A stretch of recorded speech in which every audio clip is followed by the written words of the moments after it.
Good evening, ladies and gentlemen. My name is Steven with Freeze Peach Gaming, and today I wanted to actually talk about gaming. Specifically, I wanted to talk about an expansion of the hobby that is painting miniatures. Now, I'm not going to do a tutorial on how to paint miniatures because enough people have done that much better than I think I could, but I did want to tell you about certain tips and tricks that I have learned over the years to make the process easier and more efficient for myself. The first thing we should discuss is where you can find miniatures, and I would suggest three main ways to do it. They each have different pros and cons to them, and I'm going to lay those out for you. The first one I suggest is a quantity over quality section that would be the Reaper Bones Kickstarters. Typically, with these Kickstarters, you're going to get a large amount of cheaply made minis, but for a significantly lower price than you will from buying them on a secondary market. However, you have to buy a large quantity of them. So if you don't mind dropping $100, you'll wind up getting 50 minis or even 100 minis or even more. Typically, the price winds up being less than $1 per mini after shipping. However, you have to wait for the Kickstarter to end, and then they have to ship it to you. It winds up being a significantly longer wait, but you can wind up with a large amount of minis for a cheap amount of price. The downside is that these are going to be injection molded thermoplastic minis, which means they don't hold their shape very well. If it's the body part of the mini should hold its shape well enough, but anything that hangs out like a sword or a flail even, anything like that is going to get droopy and it tends to look kind of weird, but it is still functional. The second place where I would suggest to find minis, sort of an in-between spot, is to look at lots on eBay, specifically lots of Ralpartha and Grenadier minis. This is where I find most of my minis. I really like the 80s and 90s style of the first and second edition pewter minis, and I just prefer how they look with their old school stylings. They tend to have a decent position that isn't too exaggerated. They have a couple of extra detailed items on them, but not too much of a detail, and they just work out really well for me. Plus, the price point and the amount of time it takes to get to you isn't the worst. They're usually pewter minis. Every one I've gotten has been a pewter mini, so they hold up pretty well over time. They usually cost anywhere from $2 to $5 each mini, and you get them in about a week, maybe two. The third place that I would suggest going to find minis is Etsy. Now, this is definitely a quality over quantity approach. You are going to pay for each mini. However, they tend to be very well detailed, and you're going to be able to find things that you won't be able to find from the major manufacturers. These people are much smaller businesses, and they're willing to take a few more risks. For instance, I like big-tittied women miniatures. And in order to find these, you can occasionally get one out of Reaper or even Dungeons and Dragons, but they're usually a bit more muted. You're not going to find like an actual full nude woman or anything like that. Etsy, however, they don't care. They will put out something that they think will sell, and they're going to try and make it look good because they want you to come back and have repeat business. There's other things you can find that other companies definitely won't touch. For instance, I have found some slaves on Etsy. Now, I know a lot of people have issues with slavery. It's a dark part of almost every industrialized country's past. However, we don't have to ignore the fact that slavery existed, and it could be something that is in your campaign. Perhaps you're playing something in ancient Rome where slavery was very common, but you just can't find these minis. So, go to Etsy. They're there. People will sell them to you. The downside is that they are going to be very expensive, and they might take a bit of time to get to you. Shipping typically takes anywhere from 2 to 3 weeks, upwards of a month. They are going to be printed minis as opposed to the injection mold minis, so you will see lines on them. However, the companies that I have bought from on Etsy, there tend to be very faint, very small lines, and after I prime the minis, you can't really see them, especially after they're primed and then painted. The next thing to discuss is what you're going to need. First off, you're going to want to get some paints. Now, there's two main manufacturers of paints that I use personally, and those are Citadel and Vallejo, and they both have pros and cons. Citadel, which come in these little pots, you're going to get less paint, but they tend to flow very well and meet into the crevices easily. And they tend to have very good, strong colors that will last. Uh, Vallejo, on the other hand, comes in these little tubes. You're going to get more paint for slightly more money, but definitely more paint for the overall price. For instance, this Vallejo is 17 milliliters and I paid $5 for it, whereas the Citadel is 12 milliliters and I paid $4 for it. The Vallejo is going to be a lot thicker, but you can just water that down and it'll wind up matching a very close consistency to the Citadel, and it'll still flow pretty well, but you might have to do 2 coats to get a proper coverage. Next, you're going to want to think about brushes. What I would suggest, and this is something I learned from Miniac, is you don't have to start this way. I personally started with smaller brushes, but suggestion from Miniac is to get a, let this focus, is to get a brush with a thick base to it and a sharp point. This brush is going to hold a lot more paint than one of these smaller brushes with a very thin, fine point, so you'll be able to get more coverage and more painting done before it'll dry or before you have to go back to the paint, and overall it winds up being a lot more efficient. But if you're just trying out this hobby, I would suggest just getting a pack from your local crafting store, a Hobby Lobby or Michael's. Get a cheap pack of assorted brushes, and that should work pretty well for you. But when you want to graduate, definitely thicker brush, fine point. Another brush that I would suggest getting is one with an angled tip. Now, it can get very difficult to get behind shields, underneath capes, between legs, and the angled tip can really help you to reach into those hard to get areas. It is also suggested to have at least one brush with a smaller consistency and a fine tip. That way you can more easily do things like eyes or eyebrows or certain facial features. Clear coat is another thing you're going to want to get, because after you paint these minis up, you're going to want to protect them because they're going to get handled and the oils from your hands will very quickly rub the paints off. So clear coat is a definite if these are going to be used. I use the UV resistant Krylon Clear. Make sure it's clear. I use the matte style personally. Now, if you overdo it with the matte, it is definitely going to cloud up the mini and diminish some of the color. However, you can do a small coating of it, and it will give you a significant amount of protection that might rub off over a couple of, years of regular use. Palettes are the next thing to consider. I've been using just these basic, smaller palettes with little wells on the sides. I think I got a pack of 10 of these for like $5 from Hobby Lobby, and it's worked pretty well.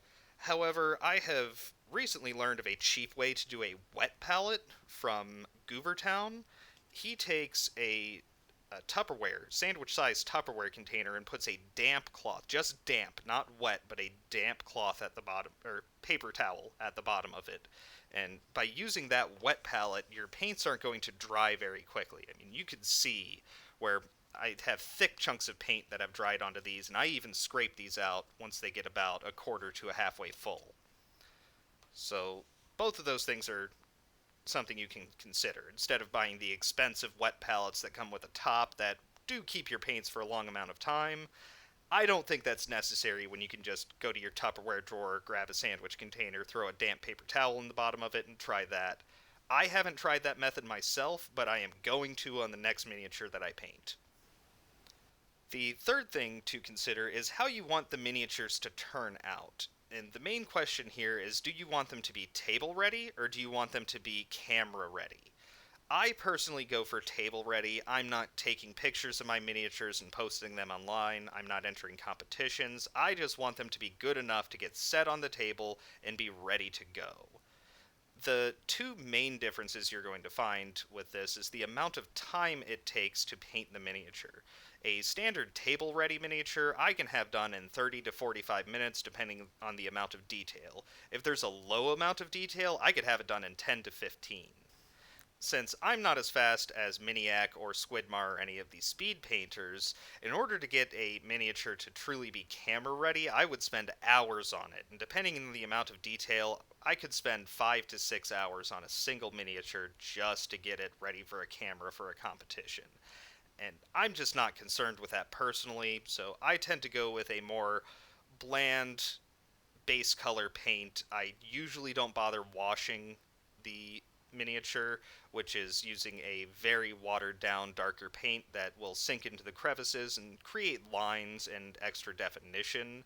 However, I don't find those to be necessary. I'm not too concerned about my miniatures looking a bit more cartoonish as opposed to realistic.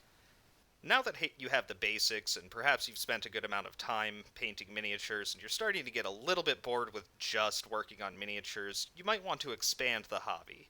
There are two main ways I would suggest to do this, and a third that I really don't know much about. The first main way is to get into creating terrain and set pieces. You can do this for fairly cheap, and there's not too many materials you'll need that are highly expensive to do it. In fact, most of the time you can get away with a box knife, some foam. You can use this kind of foam that I have here, which is a bit more expensive, but you get a lot of it. Or you can get this type of stuff, which is very similar to what you would make a science project on in school. This particular brand you want to use is Ready Board, READI hyphen board. This stuff is specifically made for crafting and has easily peel off paper that covers the foam. They're actually the same type of material, it's just one is a lot thicker and a bit. It's made for industrial use. It's made for insulation in homes, so it might hold up a little bit longer over time. The second way to expand the hobby is getting into airbrushing. I would not suggest getting into airbrushing unless you are definitely wanting to get into doing competitions or camera work with your miniatures. Also, it takes a significant more amount of money to get into than just basic painting. There's other concerns you have to worry about, like ventilation. You're going to need to set up an actual ventilation box if you're wanting to paint inside, or you're going to have to paint outside, in which case, if you have any outdoor animals, you're going to have to be concerned about those animals, because the fumes that come off of the airbrush can be very harmful. So don't think that you can just hop into airbrushing with both feet. It takes a lot of consideration to keep yourself and others safe. The third expansion is competitions, and I'm going to be honest, I know nothing about miniature painting competitions. I would imagine that either Miniac or Squidmar would know more things about that. Their channels are going to be linked in the description below. Which brings us to our next part. Other resources and other content creators you should look into who truly focus on either painting minis or making terrain. The first person that I found was Miniac. This guy gets super detailed into the process of painting miniatures. He goes over every single step and every single part you would want to know about painting miniatures. Miniac's tutorials are great to give you a full, in-depth view of what the painting process is going to be, but he can sometimes get a bit too detailed for beginners. I would suggest cutting out a few of the steps, maybe not worrying about washing or dry brushing or highlighting if this is your first couple of miniatures. Just get them table ready and see if that's something that you would like. The second person that I would suggest is Black Magic Crafts. He focuses more on terrain and set pieces than he does miniatures. However, he has been painting a Warhammer army lately, so he does have some experience in doing miniatures themselves. Jeremy over at Black Magic Crafts has a really good way of describing the functional steps you need to take to create a set piece, terrain piece, or paint a miniature, and I think this comes from his background in construction. Either way, he has a really nice personality and makes you feel warm and welcome to the hobby. The third person is Squidmar Miniatures, which I'll admit I haven't watched too many of his videos, but I can tell you his miniatures are absolutely beautiful. If you just want to be enamored by somebody's paint job, it is crazy the things that he does. In fact, it's become a bit of a meme throughout the crafting community that, oh, that's the way Squidmar does it, let me take it 2 steps down. Let me simplify this a bit. Third person is Bard's Craft. This guy has a bit of a thick accent, however, if you're trying to make terrain on the cheap, this is the guy to go to. He's using popsicle sticks and cheap foam and things that he could pull out of the garbage or would normally be thrown away, and he makes them look really good. So if you're trying to make terrain on a budget, Bard's Craft is the place to go to. Fourth one I would suggest is Dungeon Craft. Kinda. He made the channel with the intent of showing off his crafting skills with making terrain and set pieces and buildings. However, he turned away from that fairly early on to making his channel and wanted to talk about the hobby of tabletop as a whole. But I wanted to shout him out either way because I really like his channel, and I suggest you check out Dungeon Craft. Next is Wylock's Armory. I like Wylock. I think he tends to go with large scale projects. Like, he'll make an entire dungeon. He did a series of videos that I watched on Tomb of Horrors, and this is while I was running first edition Tomb of Horrors at the time, and I mean, he makes the entire top level of the dungeon. My only criticism is that his style of making dungeon tiles isn't my preferred style of dungeon tiles. They look good. It's just not how I like to make them. I'll say his way of doing it is significantly more efficient than how I do it, and since he makes much larger sets, that might be why he does it. But this is me being a bit nitpicky about how I like my tiles to look, so if you like how his tiles look, then that's great. They're a wonderful way to make the dungeon tiles. And finally, I'm going to talk about Goobertown. I don't know a lot about this guy. I really just watched a very fast version of his tutorial on basic painting, but he seems like he has a really good way of walking you through the process step by step, and his camera work was quite impressive. And he'll tell you of all of the different ways that he tends to do things, along with things that he has learned over the years. All of these people I've mentioned will be linked in the description below. Please check them out. They're all wonderful people. The crafting community as a whole is a very cohesive and nice group of people, and they could definitely use your support. Well, that's all I have to say about the hobby of miniature painting. It's really not that hard to get into, and even for someone like myself who's shaky and has benign tremors, it's something that even I can do. So don't think that this is a talent that's going to be difficult to get into. It's a skill that takes time. So I hope that if you're into tabletop gaming, you give miniature painting a try. It's a really good way. If you're using a gridded board, it's a really good way to give a stronger feel and a stronger connection to your character. And honestly, it's just a lot of fun once you get into it. Either way, that's all I have for today, ladies and gentlemen. Have a wonderful day, and never be afraid to speak your mind.